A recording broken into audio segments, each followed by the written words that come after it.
Halo, selamat datang di channel YouTube saya. Kali ini saya akan membacakan thread Twitter dari @jackverse89 yang berjudul Cerita Malam Itu. Sebelum nonton, tolong like, komen, subscribe, dan share. Jangan lupa tekan tombol loncengnya. Terima kasih.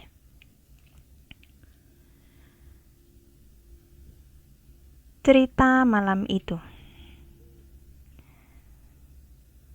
Bismillahirrahmanirrahim. Semua nama tokoh disamarkan. Malam itu, Om bercerita tentang pengalamannya di masa muda. Pengalaman yang penuh dengan gejolak dan gairah keliaran masa muda. Tentang persahabatan di salah satu sudut kota paling keras. Alkohol dan narkotika murahan adalah barang yang terlalu bodoh untuk ditutupi. Semua tahu itu. Di daerah ujung barat kota itu, kehangatan padatnya bertetangga amat terasa dan menjadi harta yang paling berharga. Besok, siapa yang tahu seorang sahabat akan meregang nyawa karena overdosis, dihabisi anak kampung sebelah, atau terlindas truk karena terlalu mabuk. Cerita malam itu semakin menarik. Om memang seorang pencerita ulung, dengan gaya nyeleneh kalau tidak dibilang aneh. Namun kami sangat menghormatinya. Seorang lulusan sastra tentu paham bagaimana meracik sebuah cerita agar menarik. Kami siapkan kopi, rokok, dan camilan di meja tengah menemani malam yang mungkin berjalan panjang. Duduk senyaman mungkin di sebuah sofa di ruang keluarga. Sebuah rumah di pinggiran lainnya kota ini. Semua terlihat akan seru. Layaknya menonton film aksi atau horor.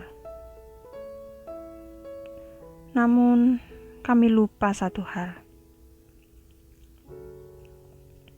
Berdoa sebelum cerita dimulai untuk mereka yang diceritakan. Karena mungkin mereka akan datang. Sialnya, kisah paling menarik malam itu justru tentang mereka yang tak kasat mata. Cerita itu tentang kejadian 20 tahun yang lalu.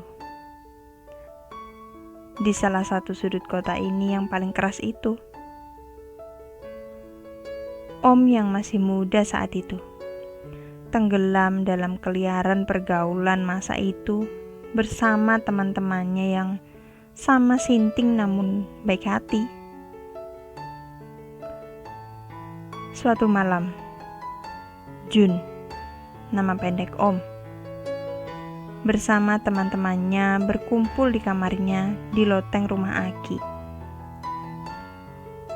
Obrolan malam itu tidak jauh dari yang biasa mereka bicarakan. Tentang perempuan, alkohol, pemuda kampung sebelah yang cari gara-gara, dan berbagai masalah kaum muda masa itu. Tentu saja dalam obrolan itu, Ilham yang juga hadir di situ menjadi fokus perhatian. Ya, ia adalah salah satu pemuda yang dianggap cukup punya wajah rupawan, yang digilai dan menggilai perempuan sekampung.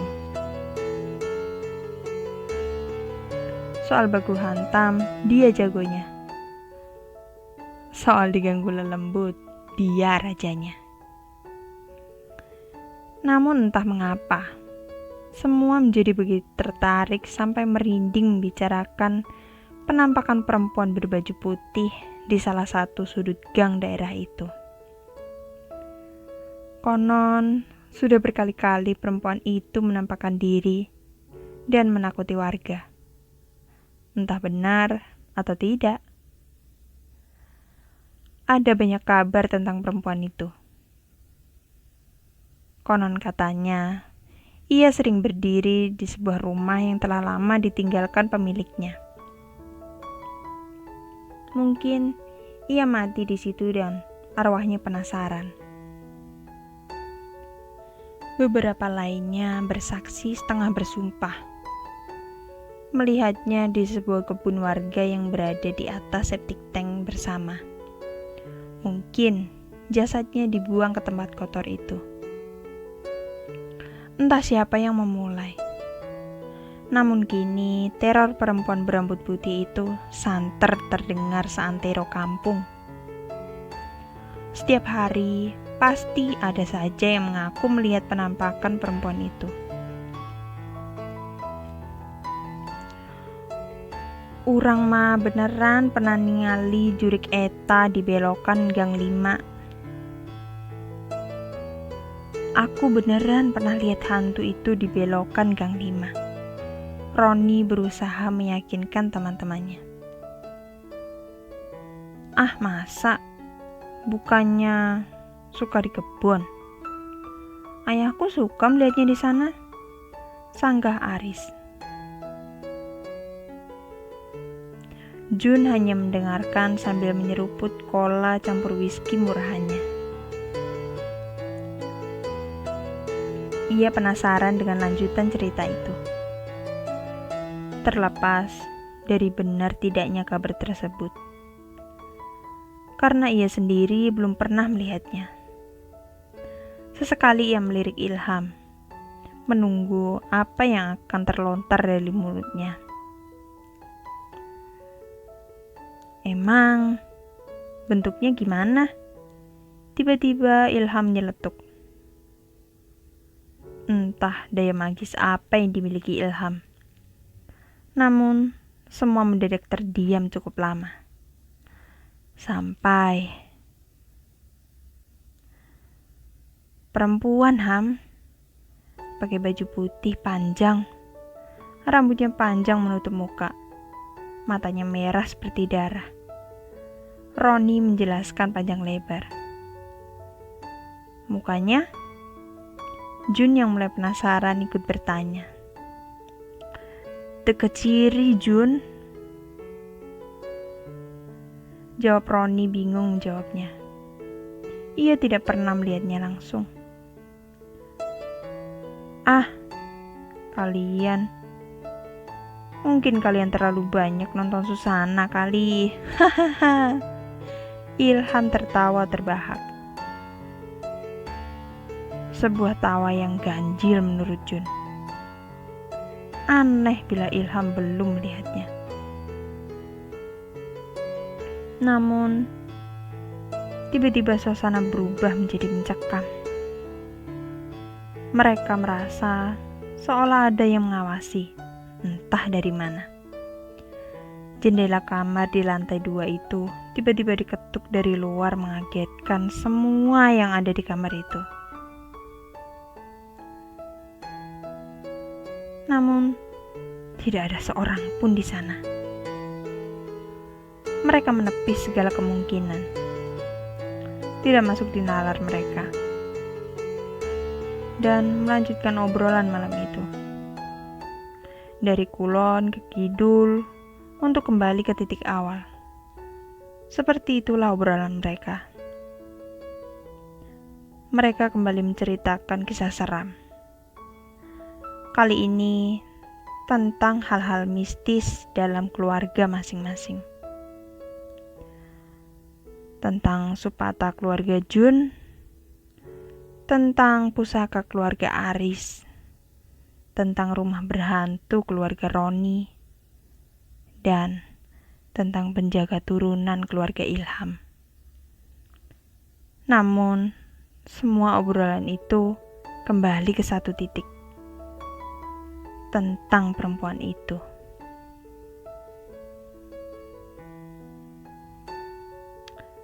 Penasaran merasuki mereka. Perlahan, mengingat semua rumor yang berhubungan dengan perempuan itu.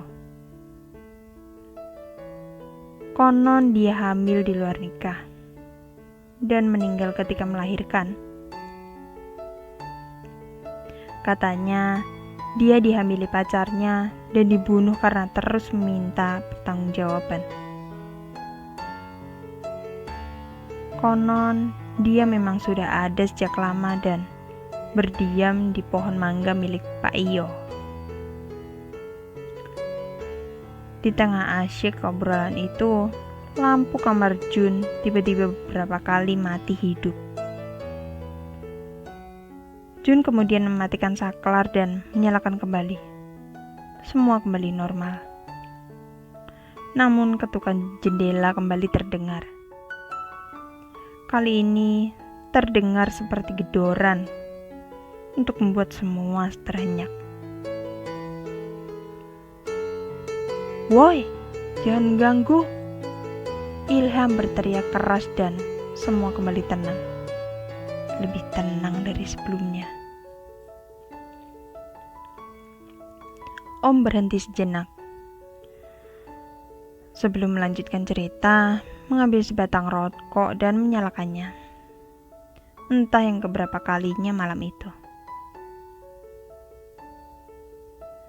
Samar-samar terlihat bayangan putih yang hilir mudik di ruang makan yang tidak bersekat dengan ruang keluarga. Kecuali 2 orang di antara kami yang seolah merasakan kehadiran sosok yang seharusnya tidak tampak itu. Semua terpaku pada cerita Om. Seolah tersihir oleh pesona kisah itu yang memicu penasaran. Namun, hampir semua di ruangan itu mengelus tengkuk. Cerita Om serupa pantun Sunda. Serupa wayang kulit, terasa begitu sakral memanggil siapapun yang diceritakan. Menyihir yang mendengar untuk duduk terpaku hingga akhir cerita. Tentu, cerita akan semakin seru. Om melanjutkan ceritanya dengan lebih serius. Seolah mempersiapkan klimaks yang lebih dari sekedar penampakan. Aku mulai takut nih, kok tiba-tiba merinding gini. Roni mulai merasa ada yang tidak beres malam itu. Aku juga sama, Aris menyetujui. Roni dengan tangan gemetar memegang rokok. Ah, kalian takut sama hantu, ecek-ecek gitu. Ilham berusaha menenangkan meski wajahnya sedikit lebih pucat. Sesekali dihisapnya rokok dalam-dalam. Samar. Ia pun mulai merasakan itu. Jun menduga Ilham melakukan itu untuk mengusir takut. Karena bila takut, mereka akan mengganggu lebih hebat. Setidaknya, itu yang sering Ustadz Tikno di masjid, yang hanya hitungan jari mereka temui. Bukan tanpa alasan Jun menduga demikian. Ilham itu adalah temannya yang sangat peka dengan mereka yang tak kasat mata. Mungkin disebut indigo. Silsilah keluarganya pun terbilang istimewa. Bukan asli tanah Jawa dengan aura mistis yang kental. Konon, ia punya ajian pemikat yang membuat siapa saja untuk tertarik dengannya. Termasuk mereka yang tak kasat mata. Suasana dalam kamar Jun menjadi sangat hening. Bersaing dengan kuburan di malam hari. Semua terdiam, sibuk dengan rokok dan minuman masing-masing. Namun, sepertinya yang ia sadari dari tadi dibicarakan menjadi penasaran mengapa suasana mendadak sepi.